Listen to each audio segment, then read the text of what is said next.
Dear student, এডুকামেণ্টৰ চেনেলটোলৈ তোমালোক সকলোকে স্বাগতম জনাইছোঁ।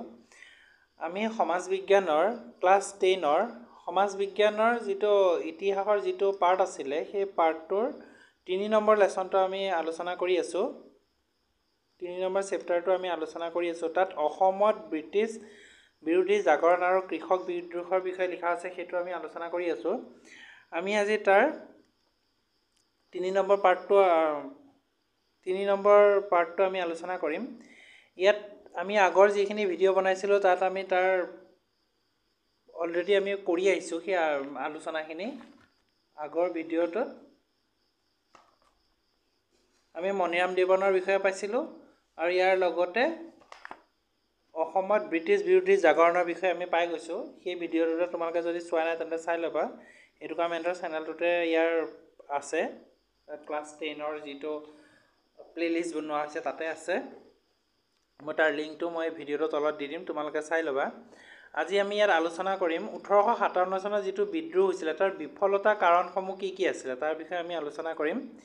ইয়াত আছিল যে মণিৰাম দেৱানে যেতিয়া আন্দোলন আৰম্ভ কৰিছিলে 1857 চনত, যেতিয়া ভাৰতত যেতিয়া চিপাহী বিদ্ৰোহ আৰম্ভ হৈছিলে, ব্ৰিটিছৰ বিৰুদ্ধে যেতিয়া চিপাহী বিদ্ৰোহ আৰম্ভ হৈছিলে, তেতিয়া আমাৰ অসমত আৰম্ভ কৰিছিলে কোনে? মণিৰাম দেৱানে আৰম্ভ কৰিছিলে। আৰু এই মণিৰাম দেৱানৰ লগতে বহুকেইজন বিশিষ্ট ব্যক্তি লগ হৈ আছিলে। যেনেকৈ এতিয়া আমি সেইসকলৰ নাম যদি আমি চাবলৈ যাওঁ,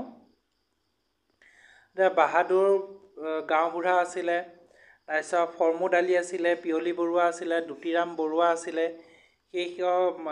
মায়াৰাম নাজিৰ আছিলে। সেইসকল কোন আছিলে? আমাৰ যিটো আন্দোলন আৰম্ভ হৈছিলে, সেই আন্দোলনত 1857 চনৰ আন্দোলনত আমাৰ অসমৰ মণিৰাম দেৱানৰ লগত লগ হৈ পেলাই সেই আন্দোলনটো আৰম্ভ কৰিছিলে। এতিয়া সেই আন্দোলনৰ বিফলতাৰ কাৰণখিনি কি কি আছিলে সেইখিনিতো পৰীক্ষাটো আহিবই। গতিকে সেই বিফলতাৰ কাৰণখিনি আমি চাবলৈ হ'লে ইয়াৰ প্ৰথমটো যদি চাওঁ, প্ৰথমটো কাৰণ যদি বিচাৰোঁ, তেন্তে প্ৰথমটো কাৰণ আছিলে যে তাত বিদ্ৰোহৰ যিটো সংখ্যা আছিলে, বিদ্ৰোহীসকলৰ যিটো সংখ্যা আছিলে অসমত, সেয়া কি আছিলে? তাকৰীয়া আছিলে, কম পৰিমাণৰ আছিলে। ঠিক আছে।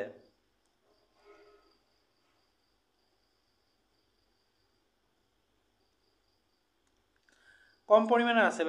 মণিৰাম দেৱানৰ যিটো সমৰ্থক আছিলে, সেই সমৰ্থকসকল যোৰহাট আৰু শিৱসাগৰতে সীমাবদ্ধ হৈ আছিলে আৰু সেইটো বাহিৰা অঞ্চললৈ আগবাঢ়ি অহা নাছিলে। কেৱল সেই নিৰ্দিষ্ট দুখন জিলাতে বেছিকৈ সেই আন্দোলনটো গঢ়ি উঠিছিলে।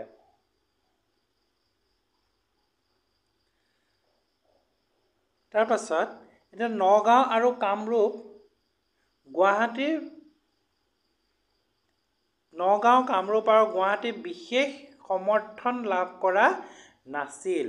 যেনেকৈ এতিয়া নগাঁও সেই সময়ত ডাঙৰ এখন জিলা আছিলে, গুৱাহাটীও ডাঙৰ জিলা আছিলে, কামৰূপখনো ডাঙৰ জিলা আছিলে, কিন্তু সেই তাৰ পৰা মানুহ যিখিনি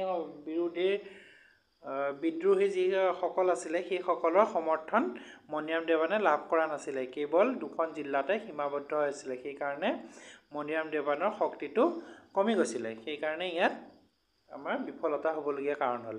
এতিয়া দ্বিতীয়তে যদি আমি চাওঁ, যিটো বিদ্ৰোহৰ নেতাসকলৰ যিটো সময়ৰ জ্ঞান আছিলে, জ্ঞান থাকিব লাগিছিলে, সেই জ্ঞানটো নাছিলে, সেইটো কম আছিল। কাৰণ যিটো প্ৰস্তুতি হৈছিলে, সেই আন্দোলনৰ যিটো প্ৰস্তুতি সম্পূৰ্ণ কাৰ্যকৰী কৰা নাছিলে। যিটো প্ৰস্তুতি হ'ব লাগিছিলে যে কেনেকৈ আন্দোলন কৰিব, চৰকাৰৰ বিৰুদ্ধে কেনেকৈ আন্দোলন কৰিব, তাত কেনেকৈ ধৰণৰ প্ৰত্যাহ্বান আহিব পাৰে, সেইবিলাকৰ বিষয়ে কোনো ধৰণৰ আলোচনা নাছিলে। কেৱল আন্দোলনটো আৰম্ভ হৈ আছিলে। সেইকাৰণে ইয়াত বিফলতাৰ কাৰণ আছে। মই ইয়াৰ ভিডিঅ'টো PDF আকাৰত মই দি দিম, তোমালোকে চাই ল'ব পাৰিবা।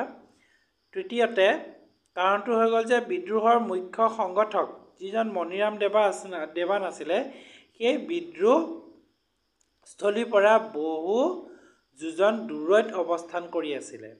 যিটো এতিয়া আমি যদি কোনো এটা খেল খেলোঁ বা যিকোনো এটা আমাৰ খেলকে যদি সাধাৰণ অৱস্থাত যদি আমি যদি উদাহৰণ হিচাপে চাবলৈ যাওঁ, যদি আমি যদি এটা খেল খেলোঁ, সেই খেলৰ যদি কেপ্টেইনজন যদি নাথাকে, কেপ্টেইনৰ অবিহনে যদি সেই খেল যদি আৰম্ভ কৰা হয়, তেন্তে সেই খেলখন কি হ'ব? কি হ'ব হয় নহয়, সেই খেলখন এটা যুদ্ধৰ সদৃশ পৰিস্থিতিৰ সৃষ্টি হ'ব হয়নে। ঠিক তেনেকৈ আমাৰ আন্দোলন যিটো আন্দোলন আৰম্ভ হৈছিলে, সেই আন্দোলনটোত মণিৰাম দেৱান যিজন মুৰব্বী আছিলে, এই আন্দোলনৰ মুৰব্বী আছিলে, সেই মুৰব্বীজনে আছিলে বাহিৰৰ পৰা তেখেতে গাইড কৰি আছিলে। ক'ত আছিলে বুলি আমি যদি ভাবোঁ তেনেহ'লে তেখেত আছিলে কলিকতাত। ঠিক আছে, সেইকাৰণে আমাৰ যিটো আন্দোলন আছিলে সেই আন্দোলনটো দুৰ্বল হৈ পৰিছিলে হয়নে, তেখেতে দূৰৰ পৰা অৱস্থান কৰি আছিলে। আচ্ছা, অসমৰ পৰা বহুত দূৰৈত আছিল বাবে তেখেতে চিঠি পত্ৰবিলাক যিবিলাক চিঠি পত্ৰ যোগান ধৰিছিলে, সেই চিঠি পত্ৰবিলাক বিদ্ৰোহীসকলৰ পৰিৱৰ্তে কাৰ হাতত পৰিছিলগৈ, চৰকাৰৰ হাতত পৰিছিলগৈ। আৰু চৰকাৰে এই বিদ্ৰোহটো বিদ্ৰোহ হ'ব বুলি আগতেই গম পাই মণিৰাম দেৱানক আটক কৰি লৈছিলে হয় নাই। সেইটো আমি যোৱাটো ভিডিঅ'ত আমি তাৰ বিষয়ে আমি পঢ়িছোঁ, গতিকে সেই ভিডিঅ'টো যদি চোৱা নাই মই ভিডিঅ'টোৰ লিংকটো মই ইয়াত দি দিম, তোমালোকে এবাৰ চাই ল'বা। চতুৰ্থতে আমি যদি চাওঁ তেনে সমাজৰ প্ৰতিটো শ্ৰেণীৰ মানুহকে বিদ্ৰোহৰ লগত জড়িত কৰিবলৈ মণিৰাম দেৱান কি নহ'লে প্ৰচেষ্টা হাতত লোৱা নাছিল, সহযোগ কৰিবৰ কাৰণে কোনো ধৰণৰ প্ৰচেষ্টা হাতত নল'লে। এতিয়া ধৰি লোৱা মণিৰাম দেৱানে আন্দোলন আৰম্ভ কৰিলে, বিদ্ৰোহৰ যিটো বিদ্ৰোহ আছিলে সেই বিদ্ৰোহটো মণিৰাম দেৱানে আন্দোলন আৰম্ভ কৰিলে, কিন্তু সেই আৰম্ভ কৰাৰ পাছতো সেইটো কিহৰ কাৰণে বিফল হ'ল। বিফল হোৱাৰ কাৰণ আছে প্ৰত্যেকজন ব্যক্তিকে তেখেতে কি কৰা নাছিলে, একগোট কৰিব পৰা নাছিলে। এতিয়া ধৰি লোৱা ভাল শিক্ষিত ব্যক্তিও আছিলে, আৰু শিক্ষিত ব্যক্তিৰ লগতে ধৰি লোৱা কিছুমান শান্তশিষ্ট মানুহো আছিলে, বা কিছুমান ধৰি লোৱা উচ্চ চিন্তা কৰিব পৰা ধৰি লোৱা বিশিষ্ট ব্যক্তি আছিলে। সেই সকলকো তেখেতে কি কৰিব নোৱাৰিলে, একগোট কৰি ল'ব নোৱাৰিলে। সেই একগোট কৰিব নোৱাৰাৰ কাৰণেই আন্দোলনটো বিফল হ'ল। যিটো নতুন মধ্যবিত্ত অসমৰ যিটো নতুন মধ্যবিত্ত শ্ৰেণীৰ লোক আছিলে, সেই লোকসকল বিদ্ৰোহৰ প্ৰতি অলপো সহানুভূতি দেখুওৱা নাছিল। যিসকল মধ্যবিত্ত লোক আছে, এতিয়া ধৰি লওক ধনী লোকসকলে যদি অংশগ্ৰহণ কৰিছে বা দুখীয়া লোকসকলে যদি অংশগ্ৰহণ কৰিছে, কিন্তু যি মধ্যবিত্ত লোক আছিলে সেই লোকসকলে কোনো ধৰণৰ সহযোগ কৰা নাছিলে এই আন্দোলনৰ প্ৰতি। সেই সময়ত নতুনকৈ বিকশিত উঠা মধ্যবিত্ত শ্ৰেণীৰ অসমীয়া যিসকল বুদ্ধিজীৱী আছিলে, সেই লোকসকলে বাঙালী মধ্যবিত্ত শ্ৰেণীৰ জীৱন ধাৰাৰ প্ৰতিহে বেছি আকৰ্ষিত হৈছিল। তেখেতসকলে অসমৰ প্ৰতি কোনো ধৰণৰ গুৰুত্ব দিয়া নাছিলে। কোনে? যিসকল মধ্যবিত্ত অসমীয়া বুদ্ধিজীৱী আছিলে সেইসকলে কোনো ধৰণৰ অসমীয়াৰ প্ৰতি কোনো ধৰণৰ গুৰুত্ব দিয়া নাছিলে। তেওঁলোকে খালি বাঙালী মধ্যবিত্ত শ্ৰেণীৰ প্ৰতিহে বেছি গুৰুত্ব আৰোপ কৰিছিলে, সেইকাৰণে বিফল হ'ল বুলিও আমি ক'ব পাৰোঁ। যিটো পুৰণি আহোমৰ ৰাজতান্ত্ৰিক শাসন ব্যৱস্থা আছিলে, সেই ব্যৱস্থা পুনৰাই উভতি যোৱাৰ কোনো ইচ্ছা তেওঁলোকৰ মনত নাছিল। এতিয়া ধৰি লোৱা মণিৰাম দেৱানে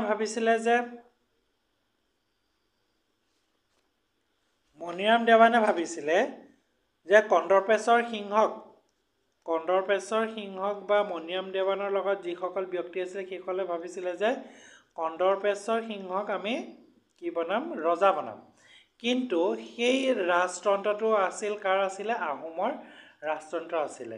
কিন্তু সেই আহোমৰ ৰাজতন্ত্ৰটো কোনে বিচৰা নাছিলে, কিছুমান যিসকল পুৰণি আহোম ৰাজতন্ত্ৰৰ যিটো শাসন ব্যৱস্থা আছিলে সেই ব্যৱস্থাটো কিছুমান লোকে বিচৰা নাছিল, পুনৰাই উভতি যোৱাৰ কোনো ইচ্ছা কৰা নাছিল। অৰ্থাৎ সেই আহোমৰ ৰাজতন্ত্ৰলৈ ঘূৰি অহাটো তেওঁলোকে বিচৰা নাছিল।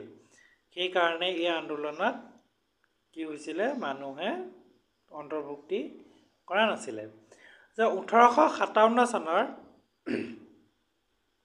বিদ্ৰোহত অসমৰ এই শ্ৰেণীৰ লোকৰ কোনো সমৰ্থন বা সহানুভূতি প্ৰদৰ্শন কৰা নাছিল। ঠিক আছে, ফলত এই বিদ্ৰোহৰ বিফল হোৱাটো নিশ্চিত। অসমৰ বিদ্ৰোহীসকলে তেওঁলোকক কাৰ্যপন্থা গোপনীয় ৰক্ষা কৰাত ব্যৰ্থ হৈছিল। যিটো আন্দোলনৰ কাৰণে বা বিদ্ৰোহৰ কাৰণে যিটো গোপনীয়তা থাকিব লাগে, সেই গোপনীয়তাটো আমাৰ আন্দোলনকাৰীসকলে ৰাখিব পৰা নাছিল আৰু যাৰ ফলত এই আন্দোলনটো বিফল হৈছিল আৰু চৰকাৰে ইয়াৰ বিষয়ে গম পাই গৈছিলে। চৰকাৰে গম পোৱাৰ কাৰণে এইটো মণিৰাম দেৱানক আটক কৰি দিয়াৰ লগে লগে এই আন্দোলন বিফল হ'ল বুলি আমি ক'ব পাৰোঁ। হয় নাই? গোপনীয়তা তেখেতসকলে ৰাখিব পৰা নাছিল আৰু ফলস্বৰূপে সমগ্ৰ পৰিকল্পনা ব্ৰিটিছ চৰকাৰৰ লগত ব্ৰিটিছ চৰকাৰে গম পাই গৈছিলে আৰু যাৰ কাৰণে চৰকাৰে ইয়াৰ সময় থাকোঁতে চৰকাৰে তাৰ ওপৰত একশ্যন ল'লে। বিদ্ৰোহীসকলে প্ৰয়োজন অনুযায়ী অস্ত্ৰ শস্ত্ৰৰ যোগান পোৱা নাছিলে। বিদ্ৰোহীসকলে যিটো প্ৰয়োজন অনুসৰি যিখিনি অস্ত্ৰ শস্ত্ৰ লাগিব সেই অস্ত্ৰ শস্ত্ৰখিনি তেওঁলোকে যোগান পোৱা নাছিলে, যাৰ ফলত এই আন্দোলনটোত অস্ত্ৰ শস্ত্ৰৰ ব্যৱহাৰটো কমি গ'ল। সেইকাৰণে কোনো অস্ত্ৰ শস্ত্ৰৰ ব্যৱহাৰটো কমি যোৱাৰ কাৰণে ইয়াৰ বিফল হোৱাৰ কাৰণ আমি ক'ব পাৰোঁ। অস্ত্ৰ যোগান কৰাত কোন? মণিৰাম দেৱান বিফল হৈছিল, হয়নে? শেষত যদি আমি 7 নম্বৰত চাওঁ তেনেহ'লে ভাৰতবৰ্ষৰ অন্যান্য প্ৰান্তৰ দৰে অসমত ব্ৰিটিছ সৈন্য বাহিনী থকা ভাৰতীয় সেনাই মূল চালিকা শক্তি হিচাপে বিদ্ৰোহত অংশ লোৱা নাছিল। এইটো এটা আমি গুৰুত্বপূৰ্ণ কাৰণ হিচাপে আমি চাব পাৰোঁ। এতিয়া ধৰি লোৱা যিটো নৰ্থ ইণ্ডিয়া আছে বা উত্তৰ অঞ্চল যিটো আছে, আমাৰ ভাৰতৰ যিটো উত্তৰ পাৰ্বত্য অঞ্চল আছে, সেই উত্তৰ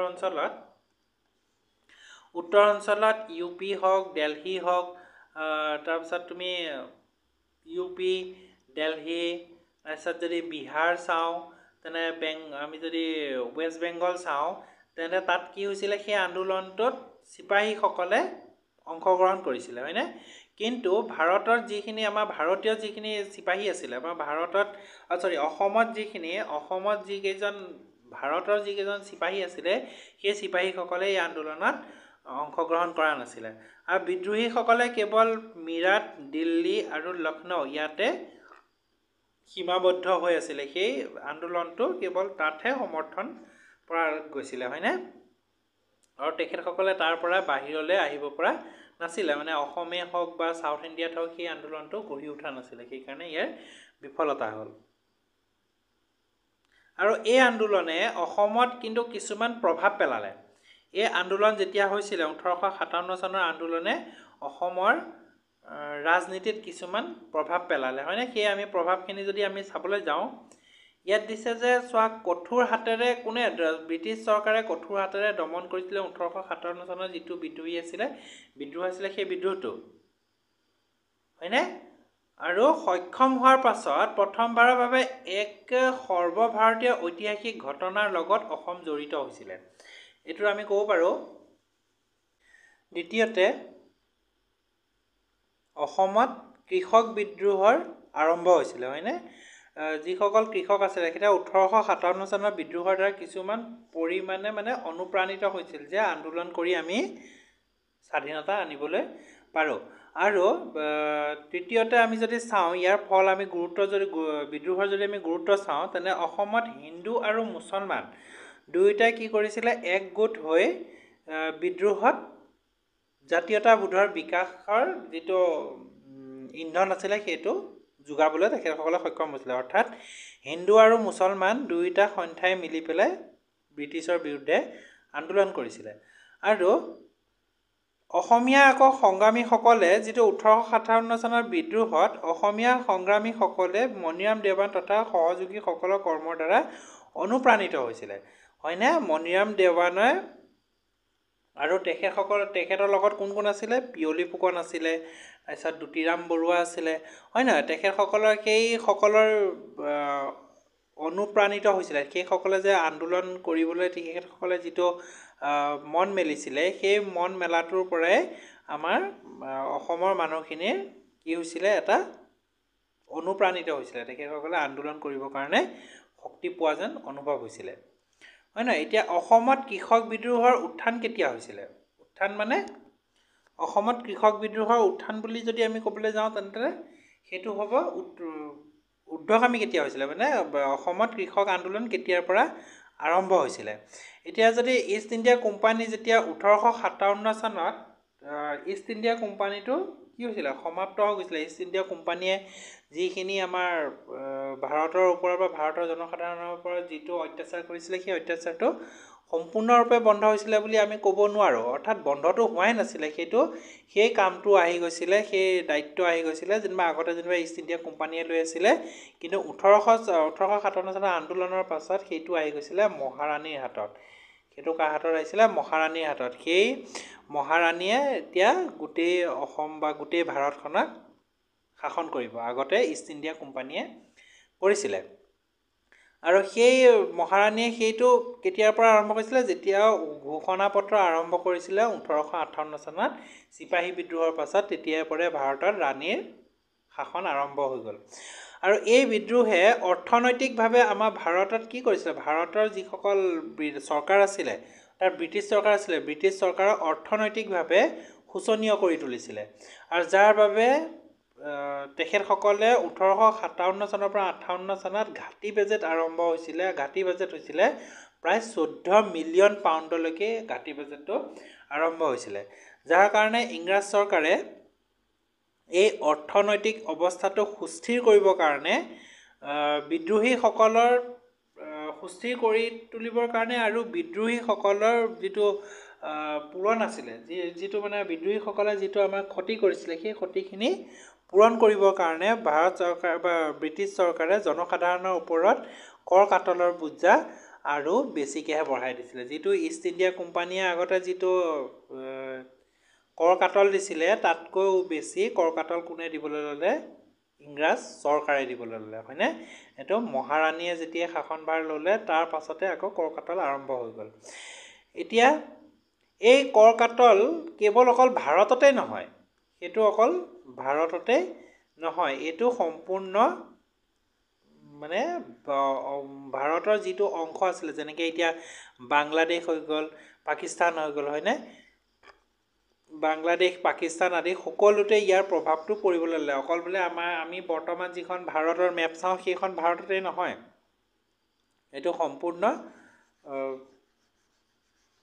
ভাৰতখনত, যেনেকৈ এতিয়া পাকিস্তান হৈ গ'ল, সম্পূৰ্ণ তাতো ইয়াৰ প্ৰভাৱটো পৰিলে। এতিয়া অসমৰ সেইটো যিটো নীতি পালন কৰা হৈছিল, সেইটো সেই কৰ কাটল বাহাল ৰখাৰ উপৰিও নতুনকৈ আকৌ কিছুমান কৰ কাটলৰ ব্যৱস্থা কৰি দিলে। যেনেকৈ এতিয়া খাজানাৰ যিটো মূল্য আছিলে, সেই মূল্যটোও বঢ়াই দিলে। কাৰণ কিহৰ কাৰণে? 14 মিলিয়নটো হেৰি হৈছিলে না, 14 মিলিয়ন পাউণ্ডৰ যিটো ক্ষতি হৈছিলে, অৰ্থনৈতিক ক্ষতি হৈছিলে, সেই ক্ষতিটো পূৰণ কৰিবৰ কাৰণে ব্ৰিটিছ চৰকাৰে ভাবিলে যে আমি কি কৰিব লাগিব? খাজানা বঢ়াব লাগিব, হয় নাই? ইয়াৰ কাৰণে যিটো কৰ দিছিলে, এই কৰৰ কাৰণে বৃদ্ধি হাৰ 1854 চনৰ পৰা 1870 চনলৈ প্ৰায় 100% বৃদ্ধি হৈছিলে, হয় নাই? 1858 চনত এই টিকেটৰ কৰ, যিটো ষ্টাম্প ডিউটি, আমি জানো, সেই ষ্টাম্প ডিউটিটো লগাই দিছিলে। আকৌ 1860 চনত আকৌ আয় কৰ, তাৰপিছত আমদানি কৰ, তাৰপিছত হাবি কাঠ বা বাঁহ খেৰ আদি সেইবিলাক যদি আমি কাটিবলৈ যাওঁ, আমি যদি খৰি কাটিবলৈ যাওঁ বা বাঁহ কাটিবলৈ যাওঁ, খেৰ কাটিবলৈ যাওঁ, তেনেহ'লে তাৰ বাবদ আকৌ অনুজ্ঞাপত্ৰ মানে লাইচেঞ্চ টেক্স লগাই দিছিলে। যে চৰ চাপৰি অঞ্চলত পথাৰত যিটো গৰু ম'হ চৰোৱাৰ বাবদ আকৌ গ্ৰেজিং, মানে যিটো ঘাঁহ, হয় নহয়, এইটো ঘাঁহ খাবৰ কাৰণে ধৰি লওক গৰু, এতিয়াতো আমিতো ধৰি লওক বৰ্তমান সময়তো এতিয়া গৰুৱে যদি ঘাঁহ খায়, তাৰ ওপৰত কোনো টেক্স দিব নালাগে। কিন্তু তেতিয়াৰ সময়ত কি কৰিছিলে? গ্ৰেজিং টেক্সটো দি দিছিলে, হয়নে? আমি যদি গৰু ম'হ আজি যদি চৰাবলৈ যাওঁ, তেনে পথাৰত চৰ চাপৰিবিলাকত, তেনে তাৰ ওপৰতো কি দিছিলে? টেক্স লগাই দিছিলে, হয় নাই? কামৰূপ, দৰং আদি, নগাঁও আবকাৰী কৰ, যে এক্সাইজ ডিউটিও লগাই দিছিলে। যিটো এক্সাইজ ডিউটি, এতিয়া বৰ্তমান যিটো আমি এক্সাইজৰ চাকৰি ওলালে আমি দৌৰ মাৰোঁ চাকৰিটো এপ্লাই কৰিবলৈ, সেইটো তেতিয়াৰ দিনৰ পৰাই আছিলে, ব্ৰিটিছ গভৰ্ণমেণ্টৰ দিনৰ পৰাই সেইটো আছিলে। আকৌ সোণ কমোৱা নৈ, অৰ্থাৎ যেনেকৈ এতিয়া আমি সোৱণশিৰিখন আমি সকলোৱে জানো যে সোৱণশিৰিখনত সোণ পায়, হয়নে? সেই সোণ কমোৱা নৈ, মাছ ধৰা নৈ, এইবিলাকত কি হৈছিলে? ডাক দিয়া হৈছিলে, ডাকত দিয়া হৈছিলে। যদি আমি ধৰি লওক এতিয়া যেনেকৈ আমি এতিয়া লিজত দিয়া বুলি কয়, যেনেকৈ আমি ধৰি লওক এতিয়া যিকোনো বজাৰ এখনেই হওক বা টাউন এলেকাই হওক, কি হয়? এইটো লিজত দিয়ে, হয়নে? এটা চৰকাৰে কি কৰে? লিজত দি দিয়ে, যে ইমান টকাত তাক লিজত দি দিয়া হয়। সেই তেনেকৈ কি কৰিছিলে? ডাক মাৰিছিলে।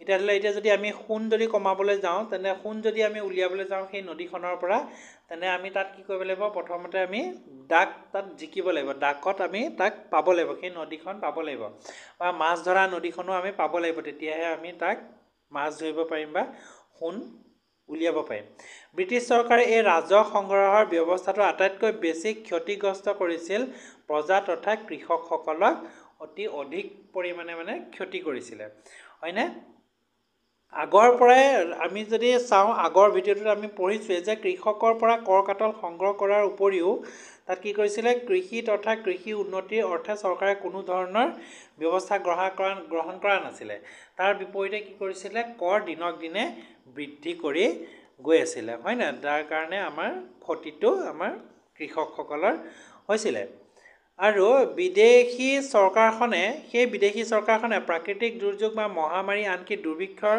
সময়তো কৃষকসকলৰ ওপৰত কোনো ধৰণৰ কৰ ৰেহাই দিয়া নাছিলে যেনেকৈ আমি এতিয়া হেৰি সময়তে চাওঁ এতিয়া বৰ্তমান চৰকাৰে আমাৰ ধৰি লওক কি কৰিছিলে যেতিয়া লকডাউন আছিলে ভাৰতত যেতিয়া লকডাউন আছিলে কোভিডৰ সময়ত যেতিয়া লকডাউন আছিলে সেইটো সেই সময়ত কি কৰিছিলে ভাৰত চৰকাৰে টেক্স অলপমান হ'লেও টেক্স মাফ দিছিলে তাৰপিছত বন্ধন গোটৰ যিটো হেৰি আছিলে বন্ধন গোটত আমি যিটো মূল্য দিব লাগিছিলে সেই মূল্যটো কি কৰিছিলে 2 মাহ 3 মাহ বা 4 মাহলৈ অকণমান ৰেহাই কৰি দিছিলে যে সেইটো দিব নালাগে বুলি চৰকাৰে নিৰ্ধাৰণ কৰি দিছিলে তাৰ উপৰিও যদি সেইটো যদি নিৰ্ধাৰণ কৰি নিদিলেহেঁতেন তেনে আমি সেই 3 মাহ আমাৰ কাৰণে কষ্টকৰ হ'লহেঁতেন হয়নে কিন্তু সেই সময়ত আকৌ ব্ৰিটিছ গভৰ্ণমেণ্টে তেনেকুৱা ধৰণৰ কোনো ধৰণৰ সিদ্ধান্ত লোৱা নাছিলে কেৱল কৰ দিব লাগিব মানে দিবই লাগিব সেইটো জেদ আছিলে হয় নাই তাৰ উপৰি ফলস্বৰূপে ঊনবিংশ শতিকাৰ মাজভাগলৈ শেষলৈ অসমত কি হৈছিলে কৃষক বিদ্ৰোহে দেখা দিছিলে হয়নে এতিয়া কৃষক বিদ্ৰোহ হোৱাৰ আগতে আকৌ এখন মেল হৈছিলে সেই মেলখনক কোৱা হয় ৰাইজ মেল এতিয়া সেই ৰাইজ মেলখনত কি হৈছিলে আমি যদি চাওঁ সেই ৰাইজ মেলখন আৰম্ভ হৈছিলে কেতিয়া ঊনবিংশ শতিকাত এইটো মনত ৰাখিবা কেতিয়া হৈছিলে সেইটো আহিব পাৰে কুৱেশ্যনত MCQত মই MCQৰ কাৰণে এটা চিৰিজো লৈ আহিম কেৱল MCQ থাকিব প্ৰত্যেকটো লেছনৰে MCQ থাকিব তাৰ ওপৰতো তোমালোকক মই অকণমান লেছন মই ভিডিঅ' বনাম তাৰ ওপৰতো বনাম তোমালোকে সেইটো মন কৰিবা ভিডিঅ'টো চাই পেলাই যদি ভাল পোৱা তেনেহ'লে তোমালোকে এইটো তোমালোকৰ বন্ধু বান্ধৱীসকলকো শ্বেয়াৰ কৰিবা আৰু কমেণ্ট কৰিবা যদি কিবা দিব লগা থাকে মানে কিবা যদি থাকি যায় তেনেহ'লে কৃষক বিদ্ৰোহসমূহে নেতৃত্ব প্ৰদান কৰিছিল ৰাইজ মেলত কি হৈছিলে যিটো পিপল এছেম্বলি আছিলে সেই এছেম্বলিত কৃষক বিদ্ৰোহীসকলেও কি কৰিছিলে অংশগ্ৰহণ কৰিছিলে আৰু এই ৰাইজ মেলত আধুনিক ধৰণৰ কোনো ৰাজনৈতিক সংগঠন নাছিল কেৱল ৰাইজ মেলত কি আছিলে সম্পূৰ্ণ ৰাইজ আছিলে ইয়াত কোনো ধৰণৰ ৰাজনৈতিক নেতা যেনেকৈ এতিয়া ধৰি লওক মণিৰাম দেৱান ধৰি লওক এজন আমি বিদ্ৰোহী নেতা আমি ক'ব পাৰোঁ সেই বিদ্ৰোহী নেতাৰ নিচিনাকৈ কোনো ধৰণৰ ব্যক্তি ইয়াত নাছিলে কেৱল এখন ৰাইজৰ আলোচনা মানে এখন মেল আছিলে হয়নে ইয়াত অপৰিসীম আছিল ইয়াত এই ৰাইজ মেলখনৰ গুৰুত্ব অপৰিসীম মানে কোনো ধৰণৰ সীমা নাছিলে এইটো বহুত ডাঙৰ আছিলে হয় নাই কৃষক তথা জনসাধাৰণে সচেতন কৰি তুলিবৰ কাৰণে এই ৰাইজ মেলখন হৈছিলে এতিয়া কিহৰ কাৰণে ৰাইজ মেলখন হৈছিলে বুলি আমি ক'ব পাৰোঁ ৰাইজ মেল কিহৰ কাৰণে হৈছিলে যদি প্ৰশ্নত আহে আমি লিখিব লাগিব যে কৃষকৰ লগতে জনসাধাৰণক যিহেতু আমি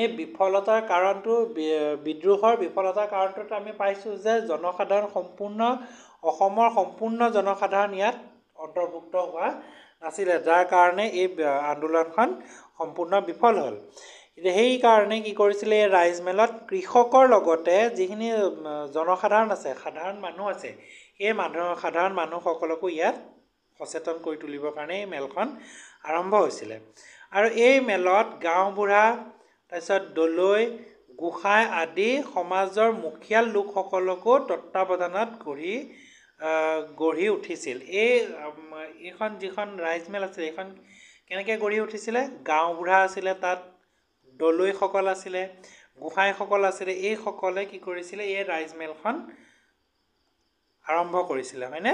এই ৰাইজমেলখনত মানে গুৰুত্ব দিছিলে। আৰু এই ৰাইজমেলখনৰ দ্বাৰাই আমাৰ অসমৰ মানুহক সচেতন কৰি তুলিবলৈ সক্ষম হৈছিলে। আৰু এই ৰাইজমেলখনৰ পাছতেই অসমত কৃষক বিদ্ৰোহে দেখা দিছিলে, হয় নাই? আৰু এই কৃষক বিদ্ৰোহ প্ৰথম আৰম্ভ হৈছিল ক'ত? প্ৰথম বিদ্ৰোহ আৰম্ভ হৈছিলে ফুলগুৰি ধাবাত। আৰু কিমান চনত? 1861 চনত। এইটো মনত ৰাখিবা, এইটো MCQৰ কাৰণে বহুত গুৰুত্বপূৰ্ণ। MCQত এইটো অহাৰ সম্ভাৱনা অধিক, কাৰণ ফুলগুৰি ধাবা ক'ত আছে এইটো মনত ৰাখিবা যে ফুলগুৰি ধাবা ক'ত আছে। বিভিন্নখন জিলাৰ নাম দি দিব, সেই জিলাখনৰ ভিতৰত আছে। সেইখন হৈ গ'ল নগাঁও। আৰু কিমান চনত হৈছিলে? 1861 চনত হৈছিলে, এইটো মনত ৰাখিবা। যেতিয়া আমি যদি ইয়াত চাওঁ যে শোষণৰ বিৰুদ্ধে যেতিয়া কৃষক ৰাইজে অসমত প্ৰথম বিদ্ৰোহ আৰম্ভ কৰিছিল ফুলগুৰি ধাবা, আৰু নগাঁও জিলাৰ নীলগড় ফুলগুৰি আছিল। এই নীলগড় ফুলগুৰিত এই আন্দোলনখন আৰম্ভ হৈছিল বুলি আমি ক'ব পাৰোঁ। আৰু তিৱা জনবসতি এখন গাঁও আছিলে, সেই গাঁওখনে আফু খেতি কৰিছিলে।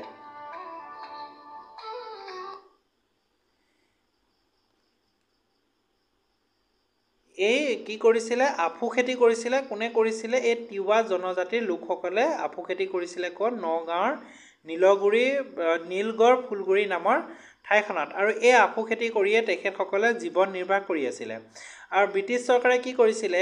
এই নিজাববীয়াকৈ কানি বিক্ৰী কৰিবলৈ লোৱাত, কোনে কানি বিক্ৰী কৰিছিলে? কানি মানে আমি কানি বুলি যদি কওঁ, তেনে সেই কানিখিনি হৈ গ'ল যেনেকৈ এতিয়া বৰ্তমান সময়ত নিচাজাতীয় দ্ৰব্য। নিচাজাতীয় দ্ৰব্যত আমি কি থাকে আমিতো সেইটো গম পাওঁৱেই, সেইটো কৈ নিদিওঁ। সেই নিচাজাতীয় দ্ৰব্যখিনি কি কৰিছিলে? ব্ৰিটিছ চৰকাৰে নিজে বিক্ৰী কৰিব লাগিছিলে।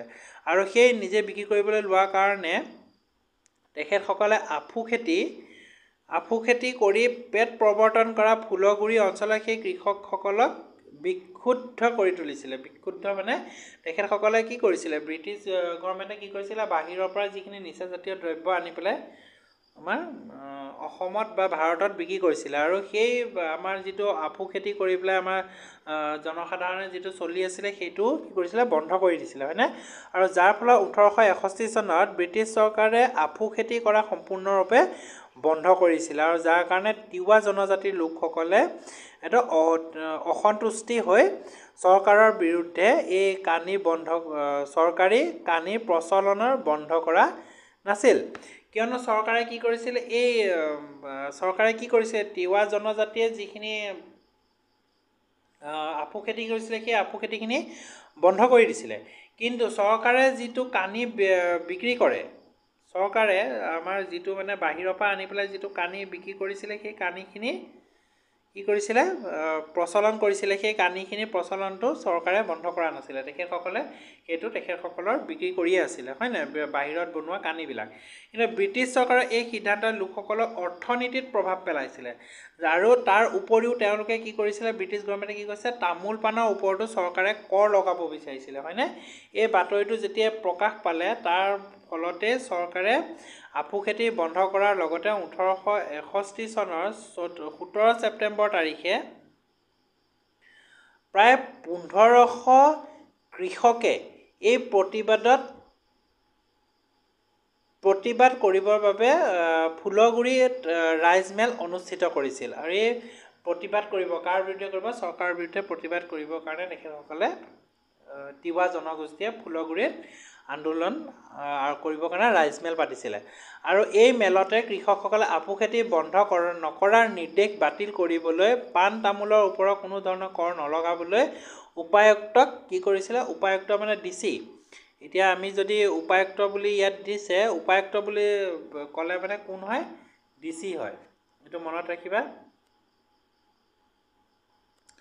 DC হয়। DCক কি কৰিছিলে? এখন চিঠি লিখি পেলাই তেখেতক জমা দিছিলে, হয়।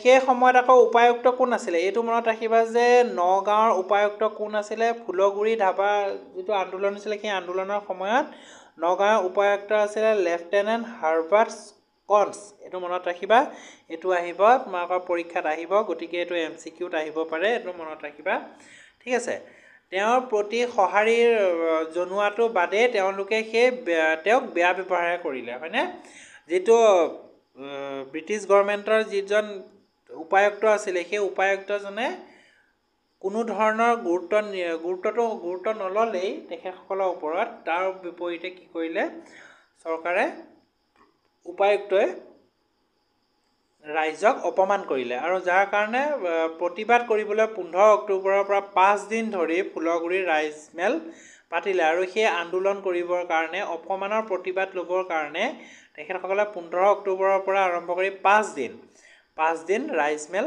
পাতিলে আৰু প্ৰথম দিনা সমবেত হোৱা প্ৰায় 1000 কৃষকৰ প্ৰায় আধাখিনিয়ে লাঠিৰে সজ্জিত হৈ আছিল আৰু লাঠি জোং লৈ পেলাই তেখেতসকলে আন্দোলন কৰিম বুলি ওলাই আহিছিলে আৰু মেলুৱৈৰ সংখ্যা বৃদ্ধি পাবলৈ ধৰিলে আৰু দিনক দিনে এই যে যিসকল খেতিয়ক আছিলে সেই কৃষকসকল আছিলে তাৰ শক্তিটো বাঢ়িবলৈ ধৰিলে হয় না প্ৰথমতে কিমানজন আছিল বুলি কৈছে ইয়াত 1000 জন আৰু 1000 জনৰ উপৰিও তাত দিনে দিনে বাঢ়িবলৈ ধৰিলে আৰু 18 অক্টোবৰ তাৰিখে মেলত প্ৰায় 4000 ৰাইজে অংশগ্ৰহণ কৰিলে কিমান প্ৰায় 4000 আৰু উপায়ুক্ত হাৰবাৰ্ট স্কনছে সহকাৰী উপায়ুক্ত লেফটেনেণ্ট সিংগাকাৰক এইটো মনত ৰাখিবা আকৌ সহকাৰী উপায়ুক্ত কোন আছিল বুলি কোৱেশ্যন আহিব পাৰে এটা সিংগাকাৰ হয় না সিংগাকাৰক সভাস্থলীলৈ পঠালে আৰু এই যেতিয়া উপায়ুক্তই গম পালে যে এই আন্দোলন কৰিবলৈ আৰম্ভ কৰিব তাৰ লগে লগে তেখেতে সহকাৰী উপায়ুক্ত যিজন আছিলে তেখেতক কলৈ পঠাইছিলে সেই সভালৈ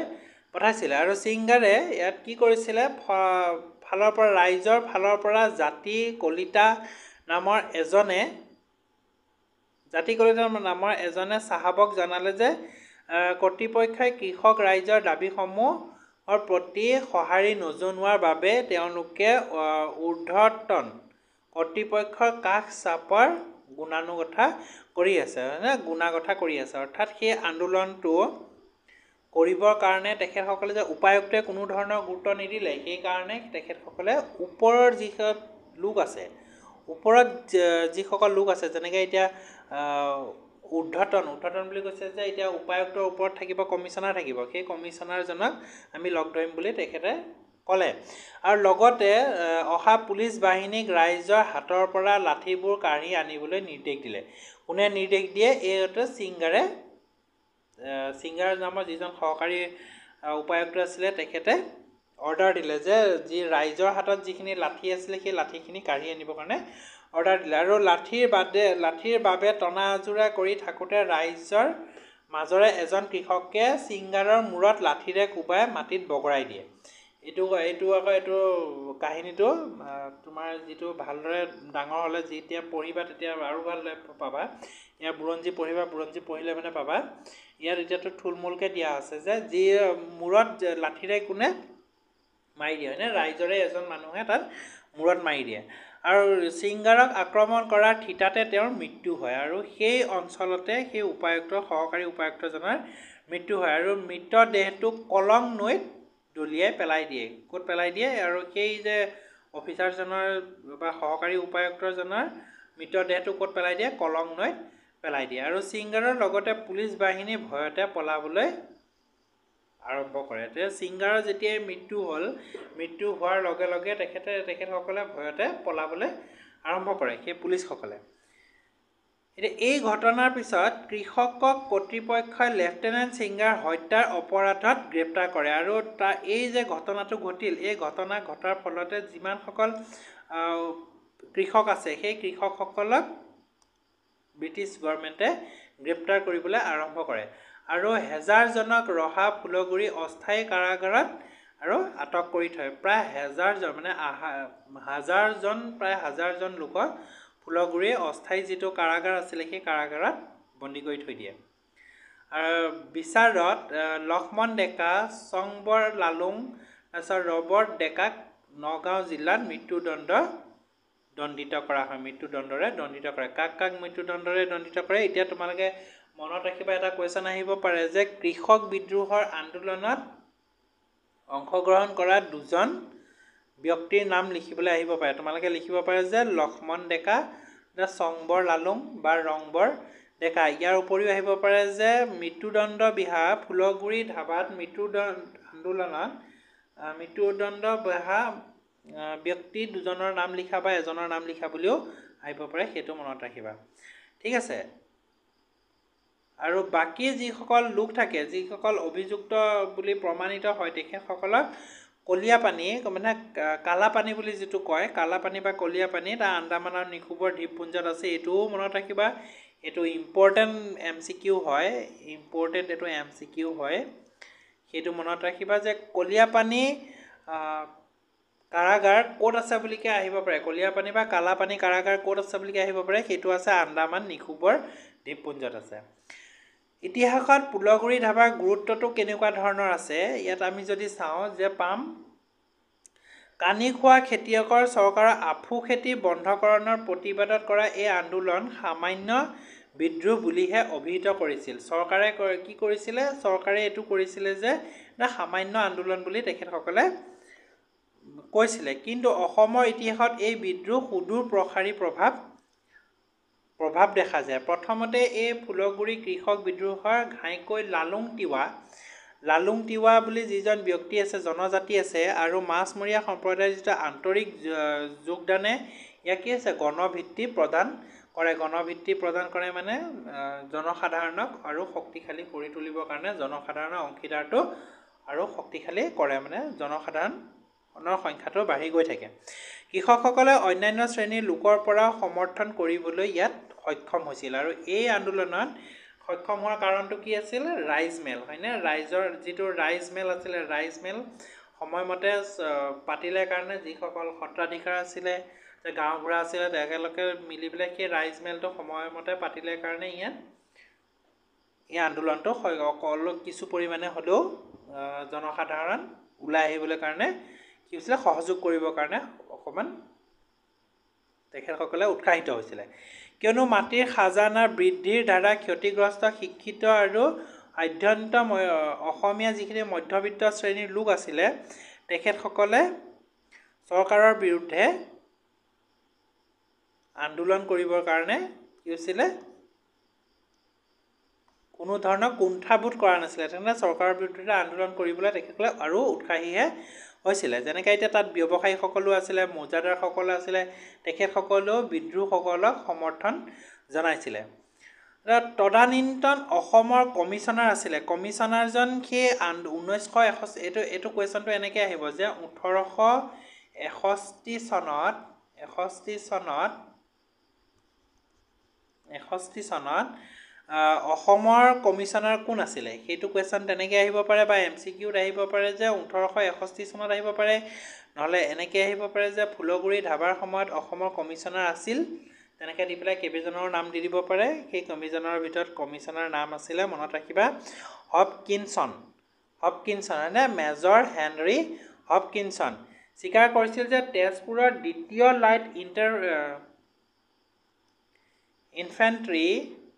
ইনফেণ্ট্ৰি 50জন সৈন্য আৰু গুৱাহাটীৰ 80জন সৈন্য আনি বিদ্ৰোহত দমন নকৰা হ'লে বিদ্ৰোহটো সম্প্ৰসাৰিত হৈ গৈ থাকিলেহেঁতেন। ইয়াত তেখেতে কৈছে, এই কমিশ্যনাৰজনে কৈছে যে, কমিশ্যনাৰজনে কি কৈছে, এই যিজন হপকিনছন নামৰ যিজন কমিশ্যনাৰ আছিলে অসমৰ, তেখেতে কৈছে যে যদি তেজপুৰৰ দ্বিতীয় লাইট ইনফেণ্ট্ৰি পৰা 50জন আৰু গুৱাহাটীৰ পৰা যদি 80জন সৈন্য আনি পেলাই সেই বিদ্ৰোহটো যদি দমন নকৰিলেহেঁতেন, তেন্তে সেইটো সম্প্ৰসাৰিত অৰ্থাৎ বাঢ়ি গৈ থাকিলেহেঁতেন, হয়নে? সেই কৃষক বিদ্ৰোহটো বাঢ়ি গৈ থাকিলেহেঁতেন। সেই অৱস্থাতে ইয়াক দমন কৰাটো কঠিন হ'লহেঁতেন, আৰু যাৰ বাবে কিহৰ কাৰণে কঠিন হ'লহেঁতেন, ৰাইজমেল পাতি দিয়াৰ লগে লগে ইয়াত জনসাধাৰণৰ সহযোগটো অধিক হৈছিলে। আৰু কৈছে যে কিয়নো বিদ্ৰোহৰ পিছত চৰকাৰে আৰু কেতিয়াও তামোল পাণ খেতিৰ ওপৰত কৰ বহোৱা নাছিল। এই আন্দোলন যেতিয়াই হৈছিলে, এই আন্দোলনটো হোৱাৰ পাছত, ফুলগুৰি ধাবাৰ আন্দোলনটো হোৱাৰ পাছত চৰকাৰে তামোল পাণৰ ওপৰত কৰটো বঢ়োৱা নাছিল, হয়নে? কৰটো বৃদ্ধি কৰা নাছিল। দ্বিতীয়তে ফুলগুৰি বিদ্ৰোহ ব্ৰিটিছ সাম্ৰাজ্যবাদৰ কবলৰ পৰা মুক্ত হোৱাৰ সাধাৰণ জনগণৰ প্ৰসাৰ এক নিদৰ্শন বুলি কোৱা হয়। 1857 পৰা 1858 চনৰ বিদ্ৰোহত অসমৰ আহোমৰ ৰাজতন্ত্ৰৰ অধীনত অভিজাত শ্ৰেণীৰ কিছু লোক যিসকলে ব্ৰিটিছ শাসনৰ অধীনত আগৰ সা সুবিধাবিলাক বঞ্চিত হৈছিল তেওঁলোকে বিদ্ৰোহত যোগ দিছিল আৰু এই বিদ্ৰোহত যে আমি যোৱাটো আমি ভিডিঅ'ত আমি পঢ়িছোঁ যে বিদ্ৰোহৰ কাৰণ কি আছিলে বুলি আমি পঢ়োঁতে তাত পিডিএফটো যেতিয়া মই পঢ়াইছিলোঁ তাত তোমালোকে পাইছা যে ইয়াত ব্ৰিটিছৰ শাসনৰ অধীনত অহাৰ লগে লগে যিসকল আহোম ৰাজত্বৰ যিসকল ডাঙৰীয়া আছিলে হয়নে সেই ডাঙৰীয়াসকলে তেখেতসকলৰ যিটো দায়িত্ব আছিলে অৰ্থাৎ যিটো কৰ্মসংস্থান আছিলে সেই কৰ্মসংস্থানটো হেৰাবলগীয়া হৈছিলে শিক্ষিত ব্যক্তিসকলক বাহিৰৰ পৰা আনি প্ৰশাসনত বহোৱাৰ কাৰণে হয়নে ব্ৰিটিছ সাম্ৰাজ্যই সেইটো বাহিৰৰ পৰা মানুহ আহি পেলাই তাত বহাইছিলে যাৰ কাৰণে ডাঙৰীয়াসকলৰ দায়িত্বটো কমি গৈছিলে আৰু এই ডাঙৰীয়াসকলেও এই আন্দোলনত এই বিদ্ৰোহত যোগদান কৰিছিলে যাৰ কাৰণে এই আন্দোলনটো আৰু শক্তিশালী হৈ উঠিছিলে তৃতীয়তে ফুলগুৰিৰ কৃষক বিদ্ৰোহে অসমৰ অন্য অঞ্চলৰ কৃষকসকলকো দুৰ্দশা কথা সাংগঠনিকভাৱে ভাবিবলৈ অনুপ্ৰাণিত কৰিছিলে আৰু এই আন্দোলনে অকল কেৱল ফুলগুৰি অঞ্চলত থকা কৃষকসকলৰেই নহয় তেখেতসকলে আমাৰ যিসকল ৰঙিয়াত কৃষক আছিলে বা তেজপুৰত কৃষক আছিলে যোৰহাটত আছিলে শিৱসাগৰত আছিলে সেইসকল কৃষকৰ নিজৰ কথাও ভাবিবলৈ তেখেতসকলক অনুপ্ৰাণিত কৰিছিলে মানে উৎসাহিত কৰি থৈছিলে ইয়াৰ পিছতে দৰং আৰু কামৰূপ জিলাতো কৃষক আন্দোলনে গা কৰি উঠিছিলে হয়নে এইটো আমি ইয়াৰ বিষয়ে আমি পাইছোঁ আজিলৈ ইমানতে আমি পঢ়োঁ ইয়াৰ নেক্সট আমি নামনি অসমত কৃষক বিদ্ৰোহ আমি বিষয়ে পাম য'ত আমি তাত বিভিন্ন অঞ্চলৰ বিষয়ে আমি তাত দিয়া আছে তাত আমি পঢ়িম ধন্যবাদ সকলোলৈকে যদি এডুকামেণ্টৰ চেনেলটো তোমালোকে ছাবস্ক্ৰাইব কৰা নাই ছাবস্ক্ৰাইব কৰি ল'বা আৰু তোমালোকৰ বন্ধু বান্ধৱীসকলকো শ্বেয়াৰ কৰিবা আৰু তোমালোকৰ ভিডিঅ'টো চাই ভাল পাইছানে নাই তাক তোমালোকে কমেণ্ট কৰি জনাবা যাতে আমি ভৱিষ্যতলৈকো ভিডিঅ' বনাবলৈ অলপ উৎসাহিত হওঁ থেংক ইউ ধন্যবাদ সকলোলৈকে